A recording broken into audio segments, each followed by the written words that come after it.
I'm running out of breath and my patience wearing thin. A house divided will never stand. You couldn't agree on the rock, so you're sunk in the sand. So this is why we're here, putting out a call to open up your eyes so that we can see all of the problems, the mishaps, and the big mistakes, and separate the leaders from the phonies and the fakes.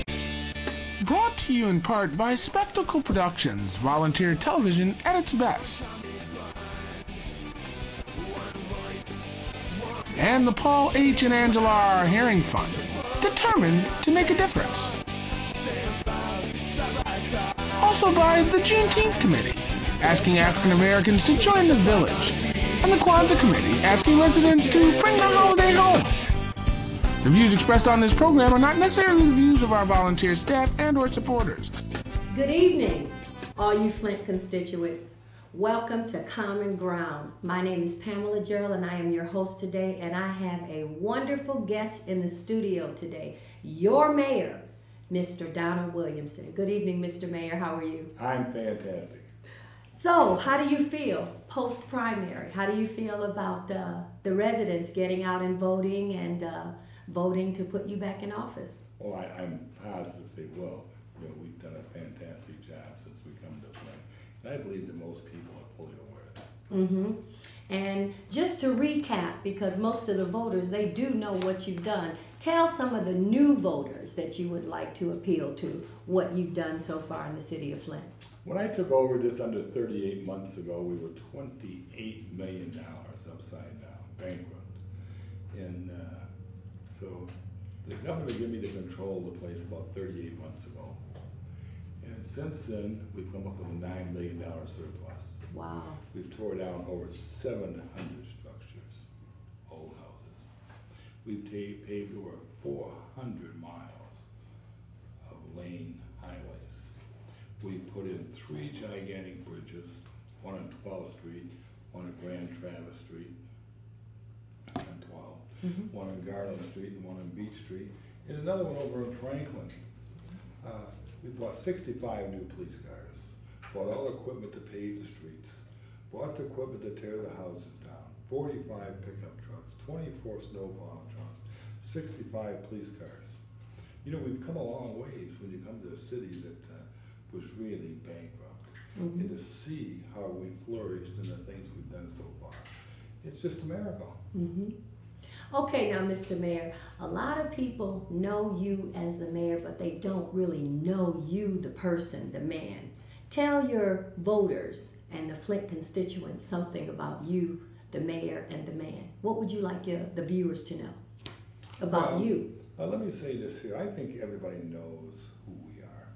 You know, my wife is the largest Buick dealer in the world for many, many years. Yes. Patsy Lou Williamson Buick, Patsy Lou Chevrolet and Flushing, and Patsy Lou Pontiac and Mom Morris. And you know, I've been the chairman of the board of publicly traded companies. I've been honored by the governor of the fastest growing perfect finance company in Michigan. Wow. I've wrote up in Inc. magazine, the 139th fastest growing company in America. Wow. For the last 8 years, one of my companies, we've been the #1 supplier, perfect attendance on our parts going to the plants and on time. And you know, we have a lot of awards. I have hundreds of awards and stuff that I've accomplished. Can you just name a few of those awards? Oh, let me give you an example. The bumpers in the cars today, the plastic, I designed them. Okay. The bumpers. The bumper reinforcements, I designed them. And the modular plastic we use. And they used to have a lot of steel brackets. You know, I changed them all to plastic parts, which is on the cars today. You know, we designed the rugged liner, all the truck accessories, the bed liners, the bed mats, and everything. We've done a lot in this world. Well, one thing I can say in terms of your record as far as the city of Flint, you made promises to the voters when you first came, and you kept to those promises. Give the voters an idea of the new vision that you have for the new Flint after the November election. First of all, the city of Flint was horrible. Everybody come into this city to visit, to go to the hospital like Hurley, you know. They didn't have nice things to say about Hurley. They'd blow their tires out in the streets, and the streets were horrible. And all the equipment that the city had was deplorable. So I set out, the first street that I already paved and cleaned up was Grand Traverse and 69 to Hurley Hospital. In other words, and then we tore down the 700 structures. You know, we're putting all the planting areas along the freeway, all the fences. We're cleaning this city up so when somebody comes to the city now, they'll be proud. Me and my wife opened up a recycling center just south of Grand Traverse, just south of 12th Street of Grand Traverse, where a person can take their household trash from 8 to 5, 6 days a week, and they can dispose of it. Now, what do they have to do to take the trash there? What's just take it there and show a driver's license. You live in the city of Flint. They don't charge you nothing. Wonderful. And nobody else can bring anything there except the residents of the city of Flint. Wonderful. Now, is that just normal house trash? That's not including building supplies? No, not the concrete blocks or nothing. But the brush you pick up, the garbage you have left over, you know, broken windows or lawn trimmings, you know, there's things like that. Something you accumulate, do a cleanup around the house.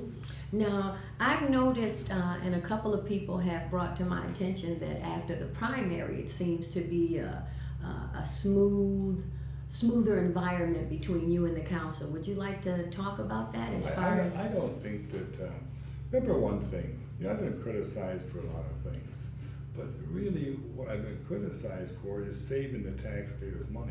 Just like the towing contract I canceled and they sued the city over storage fees and stuff, and they got a judgment against us for $297,000. For what they forgot to say, the first year was in business, we collected $2.1 million. And the same last year was in before that, we paid complete towing, $2,035,000. So we made $3.8 million. That opened the jail. We've accumulated enough money now to run the jail for 2 years, but no expenses to the taxpayers. Oh no, that's wonderful. We've canceled many contracts that we didn't need. You know, in other words, Flint needed a house cleaning. But if you notice, we have less revenues than the previous mayors. And you notice we do a lot more, and we're not bankrupt. Okay. Now you talked about the towing contract. What made you cancel the towing contract? Well, the reason I canceled the towing contract, it wasn't in the best interest of taxpayers in Flint. It might have been in the best interest of a few of the city council people and so forth, but it wasn't in the best interest of the taxpayers. And we picked up millions of dollars a year in that.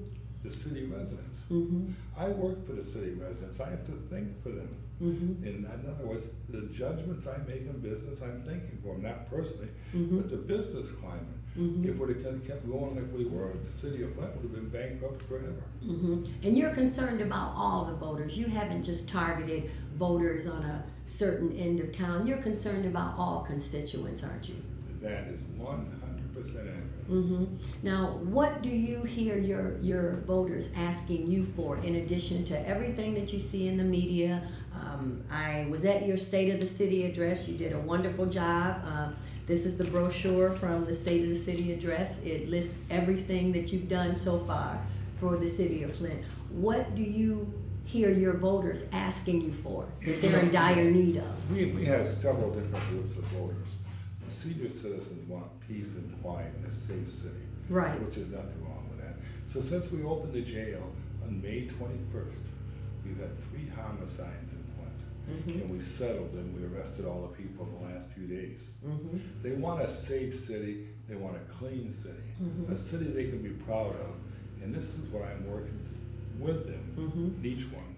If they call and want a tree cut down, nobody ever do that before, but we cut